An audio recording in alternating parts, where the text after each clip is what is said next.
Pa rin ang epekto ng dalawang weather system sa bansa na nagdudulot ng pag-ulan sa extreme northern Luzon at mainit na panahon naman sa nalalabing bahagi ng bansa. Ang ulat panahon sa report. Sa weather bulletin mula sa Pag-asa, makikita sa ating iWeather Center na patuloy na nakakaapekto sa klima ng bansa ang dalawang weather system. Ang northeast monsoon na umiiral sa extreme northern Luzon, dala ang mga pag-ulan. Pangalawa, ang easterlies na umiiral sa nalalabing bahagi ng bansa na nagdudulot ng mainit na panahon sa malaking bahagi ng bansa. Walang minomonitor na LPA o bagyo ang Pag-asa sa loob at labas ng Philippine Area of Responsibility.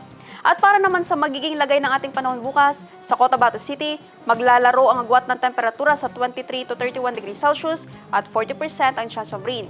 Sa Maguindanao, papalo ang agwat ng temperatura sa 23 to 32 degrees Celsius at 60% ang chance ng pagulan.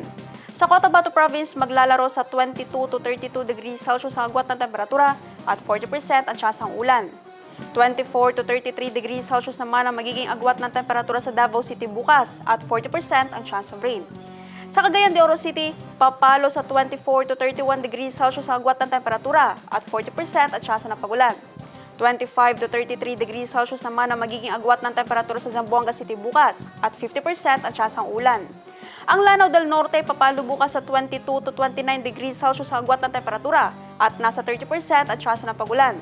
Habang sa Lanao del Sur naman ay makakaranas ng 17 to 24 degrees Celsius ang agwat ng temperatura at 50% ang chance of rain. Ang araw ay sumikat kaninang 6:11 ng umaga at lumubog ng 6:05 ng gabi. At yan ang latest mula sa ating iWeather Center. Naphtali Velarde, iMinds, Philippines.